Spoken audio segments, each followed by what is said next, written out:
에스겔은 4장부터 24장까지 남유다 예루살렘을 향한 하나님의 심판의 말씀이 예언되어져 있는 거예요. 그런데 오늘 21장에서는 하나님의 말씀이 에스겔에게 임했는데 지금 바벨론의 포로로 끌려와 있잖아요. 그런데 오늘 21장의 말씀도 남유다 예루살렘을 향한 심판 예언의 말씀입니다. 2절을 보면 얼굴을 예루살렘으로 향하여, 그리고 성소라고 하는 것은 예루살렘 성전이 있는 바로 그 시온산 성전을 향하여 소리내어 이스라엘 땅에게 예언하라. 에스겔의 사역은 바벨론의 포로로 끌려와 있던 포로들이고 또 하나의 사역은 아직 1차, 2차 바벨론 침략으로 멸망당한, 그리고 3차, 4차 바벨론 침략이 있다는 것을 전혀 알지 못하는, 이제 끝났어, 1차, 2차 이제 끝이야, 더 이상 바벨론 군대가 침략하지 않을 거야, 하나님이 우리를 안전하게 보호해 주실 거야, 이런 생각 속에 빠져있던 남유다 예루살렘의 남은 자들을 향한 하나님의 말씀이 예언되어지고 있는데 3절 말씀 보면 내 칼을 칼집에서 뺀다. 칼을 칼집에서 뺀다는 얘기는 뭐예요? 죽인다는 얘기예요. 심판한다는 얘기예요. 누구를? 의인과 악인을 내게서 끊는다. 아니, 하나님 왜 의인과 악인을 같이 죽이셔요? 그건 말이 안 되지 않습니까? 예레미야 말씀을 살펴보면 하나님께서 예레미야에게 그렇게 말씀하셔요. 예루살렘 거리를 막 뛰어다녀 봐라. 의인 하나를 찾으면 내가 심판하지 않겠다. 하나님이 아브라함에게 소돔과 고모라가 멸망당하기 전에 의인 50, 의인 10이 있으면 심판하지 않겠다고 말씀하셨지만 의인 10을 찾지 못했고 예레미야는 의인 하나를 찾지 못했던 거예요. 그러니까 우리는 주변에 좋은 사람들과 함께 지내야 돼요. 어쩔 수 없어요. 왜냐하면 예루살렘 성이 멸망을 당하다 보면 그 안에 악인이 대부분이지만 의인도 있어요. 의인도 있어요. 근데 이건 어떻게 할 수가 없어요. 하나님이 번개를 딱 쳐서 하나하나 개인에게 심판하신 게 아니라 소돔과 고모라가 멸망당하는 것처럼 예루살렘이 멸망당하는 것처럼 성 전체가 멸망을 당하는 상황에 어쩔 수 없이 의인과 악인이 함께 심판을 당하게 됩니다. 그래서 4절 말씀도 보면 모든 육체를 남에서 북까지 예루살렘에 살아남은 모든 자들을 다 심판할 거라는 거예요. 그러면서 6절 말씀 속에 보면 인자야 너 탄식해라. 탄식하는데 어느 정도로 허리가 끊어지듯 탄식하라는 거예요. 우리가 허리가 끊어지는 듯한 아픔을 경험들을 해보셨어요. 내가 인생을 살아오면서 가장 힘들고 고통스러운 순간을 만났을 때 우리는 허리가 끊어지는 듯한 아픔을 가지고 하나님 앞에 나와 매달리고 기도하고 부르짖었거든요. 왜? 다른 방법이 없으니까. 뭐 다른 방법이 있으면 하나님 안 찾아요. 그런데 다른 방법이 없을 땐 하나님을 찾게 되고 하나님 앞에 나와 기도할 땐 목숨을 거는 거예요. 허리가 끊어지는 듯한 그런 아픔과 고통을 견디어내면서 하나님 앞에 기도하고, 그래서 하나님의 은혜와 응답을 경험한 간증이 우리 모두에게 있다는 거죠. 에스겔에게 예루살렘에 하나님의 심판이 임할 텐데 너 허리가 끊어지는 듯한 그런 아픔을 가지고 탄식하라고 말씀합니다. 왜 탄식하느냐라고 사람들이 묻거든. 재앙, 하나님의 재앙. 그건 뭐예요? 주전 586년에 3차 바벨론 군대의 침략으로 결국은 성이 무너지고 성전이 불타고 약탈을 당했거든요. 이걸 지금 예루살렘에 있는 남아있는 사람들은 전혀 까맣게 모르고 있는 거예요. 하나님이 에스겔에게 미리 보여주셨어요. 8절부터 17절까지 말씀 속에는 하나님께서 칼을 가는데 칼을 버쩍버쩍 빛이 나게 칼을 가는 거예요. 근데 칼을 왜 갑니까? 가정주부가 칼을 가는 이유는 요리를 잘하기 위함이고, 정육점에서 칼을 가는 이유는 고기를 잘 쪼개고 가르기 위함이고, 하나님이 심판의 칼을 버쩍버쩍 가는 이유는 모든 사람을 죽이기 위함인데, 그 칼을 11절 말씀 보면 그 칼을 손에 잡아 쓸만하도록 빛나게 하되 죽이는 자의 손에 넘긴다. 누굽니까? 바벨론 군대예요. 느부갓네살 왕의 손에 하나님이 버쩍버쩍 날이 선 그 칼을 쥐어준다는 거예요. 그럼 뭐예요? 하나님이 직접 번개를 꽝 때려서 심판하는 게 아니라 바벨론 군대에게 심판의 칼을 주어서 바벨론 군대가 예루살렘을 공격하도록 그렇게 하는데, 12절 말씀 보면 백성, 고관, 왕부터 시작해서 일반 백성에까지 모두가 그 칼에 넘겨짐을 당한다. 다 죽임을 당한다. 14절, 너는 예언하며 손뼉을 쳐서 칼로 2번, 3번 거듭하여 쓰이게 하라. 칼을 한 번 휘두르고 끝나는 것이 아니라 2번, 3번. 이건 뭐예요? 심판의 확정입니다. 어느 누구도 하나님의 심판에서 피할 수가 없다는 거죠. 15절 말씀 보면 그 모든 성문을 향하여 버쩍버쩍하는 칼을 세워놓았다. 예루살렘에 10몇 개의 성문이 있는데 그 모든 성문마다 바벨론 군대가 칼을 들고 지키고 서 있다는 얘기예요. 빠져나올 방법이 없다는 거예요.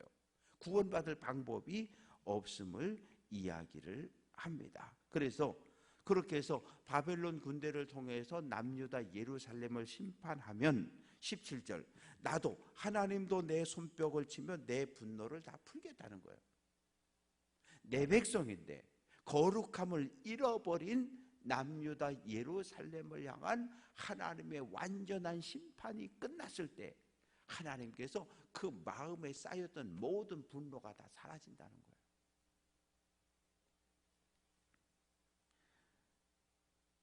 이제 19절 말씀을 보면 바벨론 왕의 칼이 올 2길을 한 땅으로 나오도록 그리되 곧 성으로 들어가는 길 어귀의 길이 나뉘어지는 지시표를 하고, 이건 뭐냐면 20절, 칼이 암몬 족속의 라빠에 이르는 길과 유다의 견고한 성 예루살렘에 이르는 길을 그리라. 지도를 그리라는 거예요. 누가 오는? 바벨론 왕 느부갓네살이 내려오는 1차, 2차 침략 때는 하란을 거쳐서 지중해 해변길을 따라서 요바에서 동쪽으로 길을 틀어서 예루살렘을 공격했어요.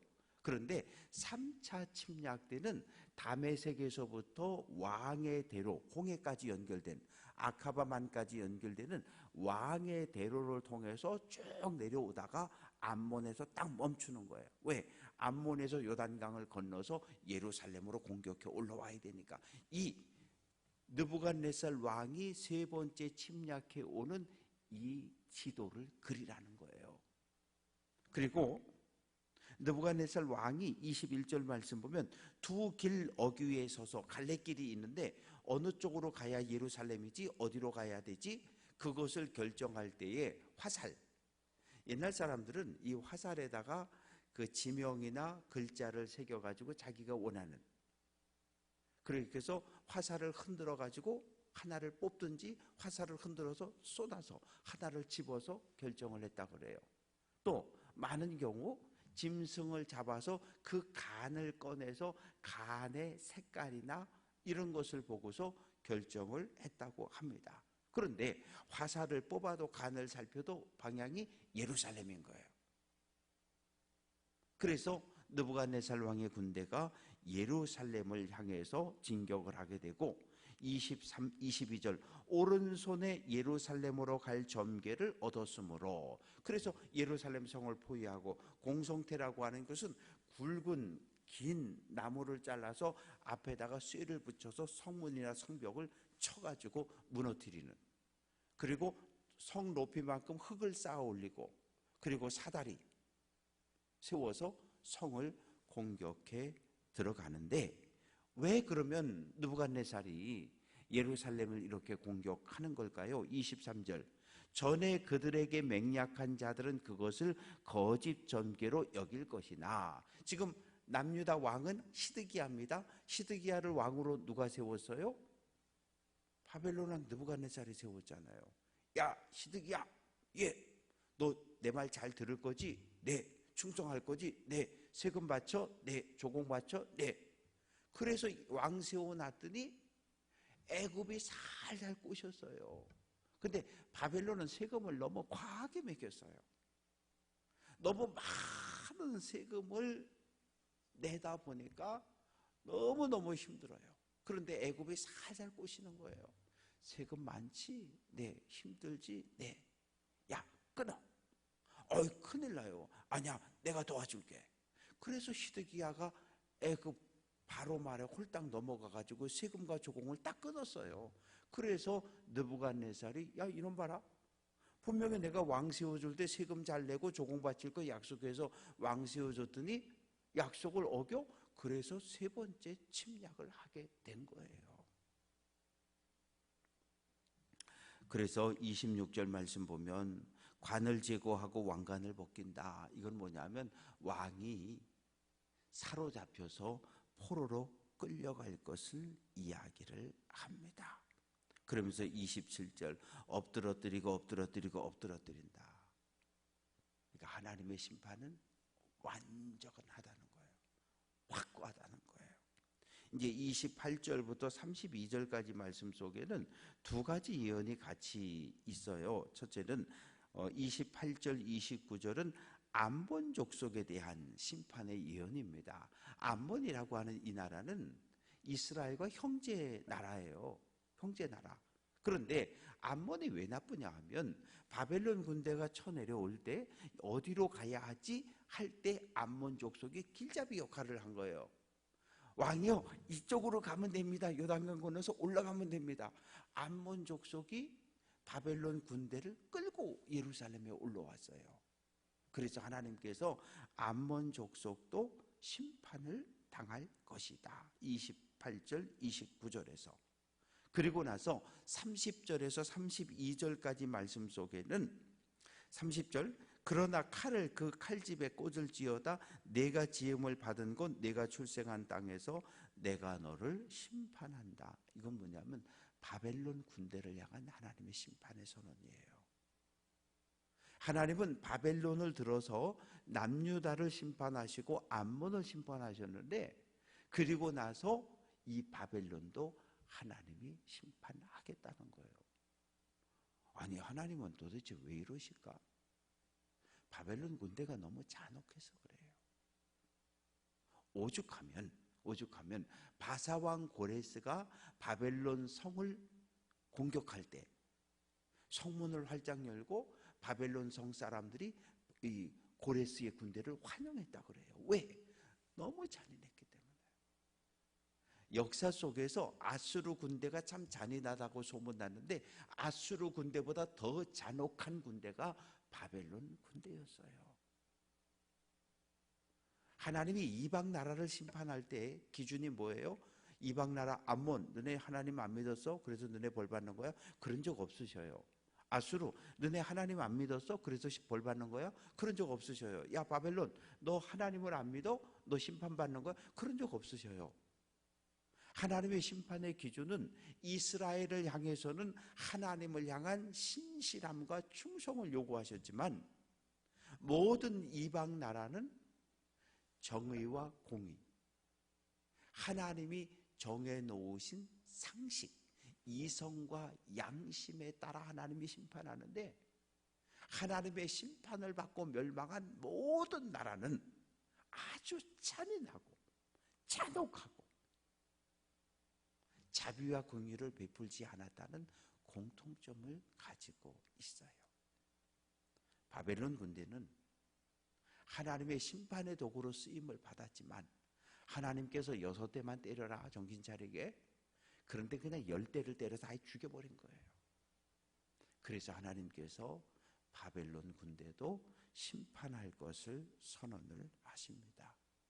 오늘 말씀을 통해서 우리가 얻는 교훈은 무엇입니까? 하나님은 이스라엘에서만 역사하는 하나님이 아니라 창조주 하나님은 온 세상을 다스리고 통치하시고 오늘도 이 땅의 역사를 주관하시는 하나님이라는 거예요. 우리가 믿는 하나님은 한 지역을 다스리는 그런 신이 아니라 우주 만물을 창조하신 하나님. 그래서 우리가 주기도문을 할 때 뭐라고 기도해요? 하늘에 계신 우리 아버지. 하나님은 어디 계세요? 하늘에 계시다는 거예요. 만약에 우리가 믿는 하나님이 춘천 제일감리교회에서만 역사하는 하나님이라고 한다면 우리는 뭐라고 기도해야 돼요? 춘천 제일교회에 계신 하나님, 교동에 계신 하나님, 이렇게 기도해야 되는데 우리가 믿는 하나님은 그런 하나님이 아니셔요. 이 세상 모든 사람들이 하늘을 보면 거기 하나님이 계시다는 거예요. 첫째 하늘, 둘째 하늘, 셋째 하늘에 하나님은 창조주이면서 역사의 주인이시면서 주관자이시면서 한 개개인의 삶에 관심을 가지시고 탄식을 들으시는 하나님이셔요.